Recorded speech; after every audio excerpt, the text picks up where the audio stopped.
देखो, आजकल तो जो सबसे मुख्य बात है, जिसके बारे में हर इंसान, चाहे वो किसी भी देश प्रदेश का रहने वाला है, कोरोना वायरस के कारण चिंतित है। सबको चिंता इस बात की है कि ये आफत कहाँ से आई, कितने दिन तक रहेगी, इसका इलाज क्या है, उसके बारे में कोई नहीं जानता। बस इतना ज़रूर है कि डॉक्टर लोग इसके संबंध में बताते हैं कि ये एक छूत जैसा रोग है, एक दूसरे व्यक्ति से बहुत जल्दी लग जाता है। छू लेने से, पास बैठने से, खांसी होने से, छींक के आने से।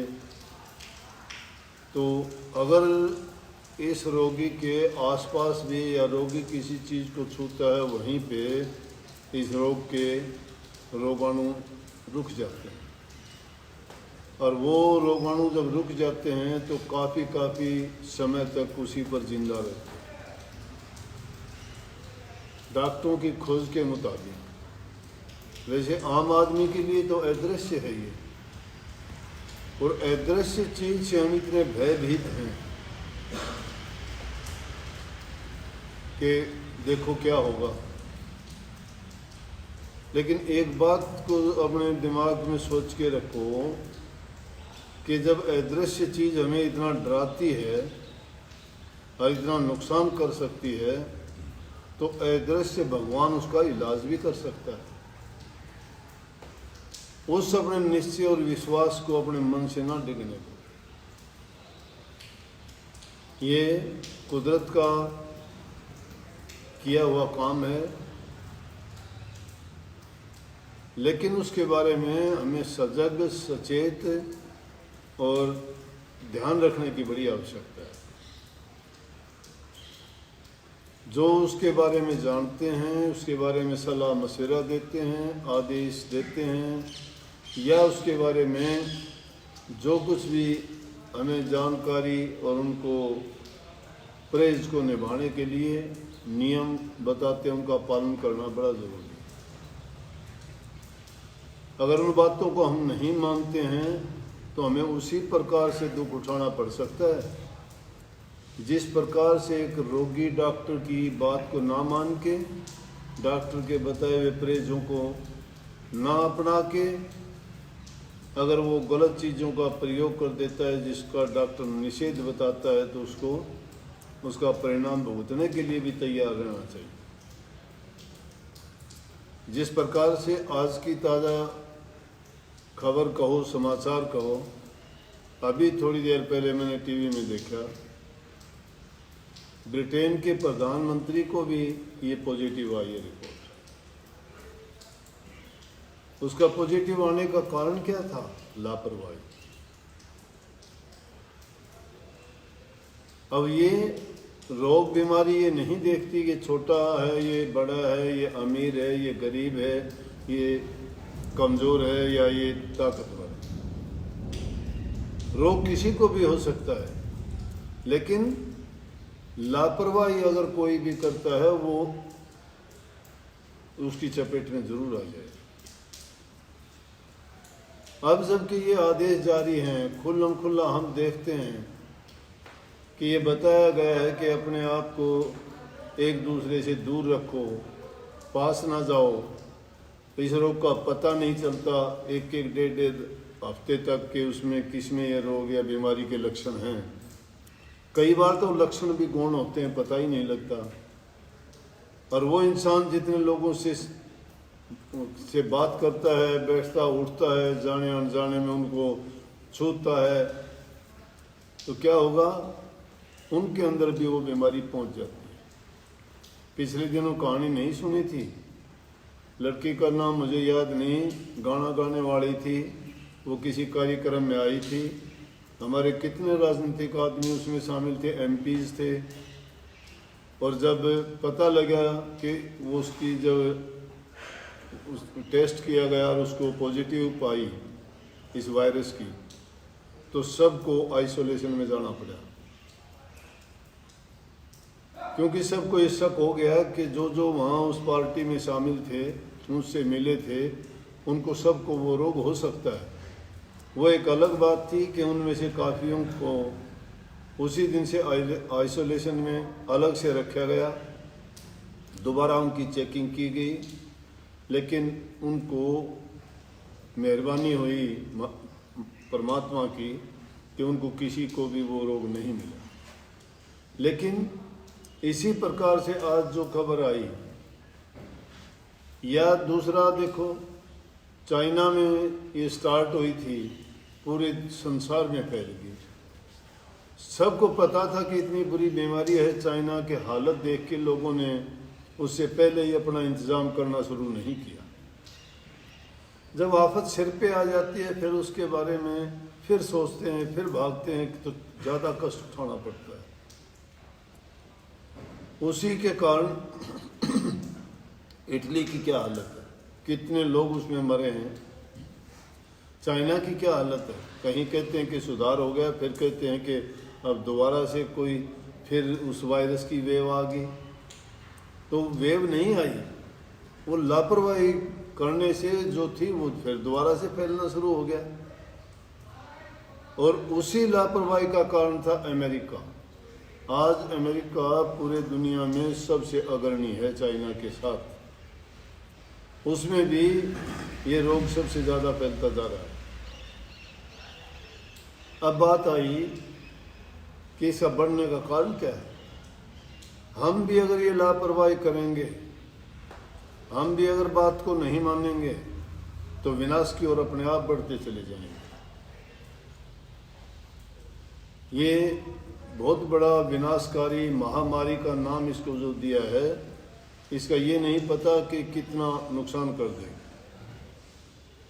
लेकिन इसको फैलने से रोकने का या इसका इलाज क्या है? इसका इलाज यही है कि डॉक्टरों की सलाह माने।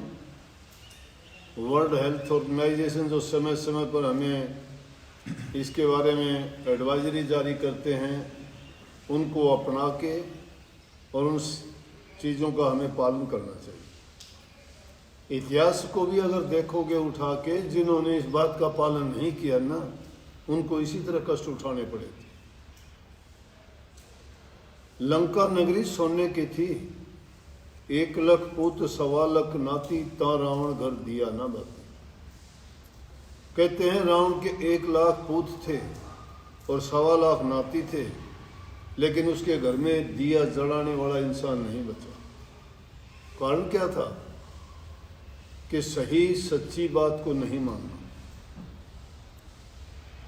समझदार आदमियों ने जो उसको सलाह दी, उसको ना अपनाना, अहंकार में आके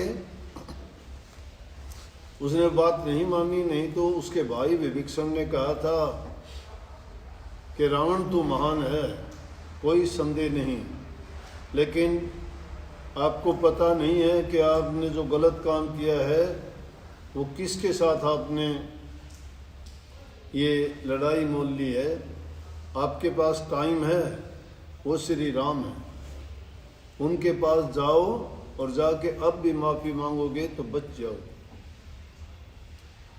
और दूसरे बहुत समझदार व्यक्ति थे, उन सब ने यही सलाह दी, लेकिन किसी की सलाह नहीं मानी, क्योंकि अहंकार में आके कहने लगा कि मैं रावण, जिसने सब देवताओं को अपने काबू में कर लिया, मैंने इतनी भक्ति की, मेरे जैसा ज्ञानवान कोई नहीं है, मैंने इतने तप कर करके जो शक्तियां प्राप्त की हैं, मेरा मुकाबला वो बनवासी बच्चे क्या करेंगे? क्या हैं वो मेरे सामने? उनका नाम लेके मुझे डराओ नहीं। रावण डरने वाला नहीं है, अहंकार बोल रहा था किसी भी चीज को ये ना सोचो कि वो छोटी है। ये लापरवाही की ओर जो लेके जाता है, इंसान का अभिमान बोलता है। अगर वो दूसरे द्वारा कही हुई बातों पर गौर करता है, उन बातों में बुद्धि से काम लेता है, तो 100 आफतों से बच जाता है।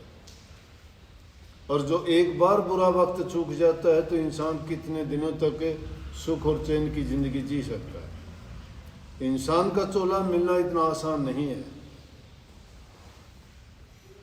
इसको सब ने कहा कि इंसान का चोला बड़ा अमोला है, देवी देवताओं को दुर्लभ है। ये हमें जब मिला है तो क्यों ना इसका हम भरपूर आनंद उठाएं। जिसको देवता लोग भी कहते हैं कि क्योंकि जितने भी और योनियां हैं वो सब भोग योनि हैं, पर इंसान का जन्म ये कर्म योनि है, इसमें कर्म कर सकता है। दूसरी कोई ऐसी योनि नहीं कि जिसमें इंसान प्रभु के बारे में, अपने कर्म के बारे में, अपने जन्म मरण के बारे में, या दुनिया की जो स्थिति है ये कैसे चलती है और क्यों इसमें ऐसे ऐसे हालात गुजरते हैं, इन सब पर विचार करके अपने ज्ञान से वो ऐसी खोज कर सकता है कि जिसके कारण इसको बार बार संसार में आके इन दुखों को ना भोगना पड़े।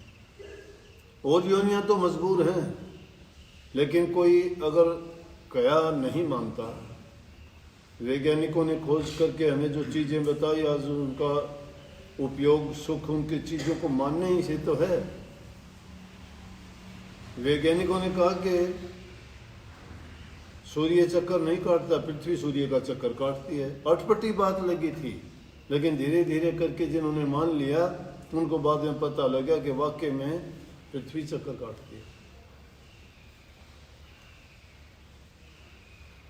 चांद तारों के बारे में, आकाशीय पिंडों के बारे में क्या क्या भ्रामक बातें थी, लेकिन वैज्ञानिकों ने खोज की और उन बातों को हमने मानना अपनाया।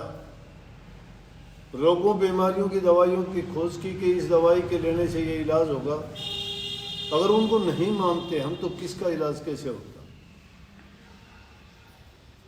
मान लिया हमने, उनका प्रयोग करके देखा तो सही हुआ। आज भी ये प्रयोग करने का टाइम है। जब ये कहा जाता है कि घरों से बाहर ना निकलो, इकट्ठे ना बैठो, अपने मुंह पर मास्क लगाओ, एक दूसरे से दूरी बना के रखो, खांसी जुकाम बुखार है तो तुरंत उसका इलाज करवाओ, डॉक्टर से दिखाओ, तभी इस महामारी को हम रोकने में सफल होंगे। और एक का काम नहीं, सभी मिलके इसका मुकाबला करेंगे तभी उसे जीत पाएंगे।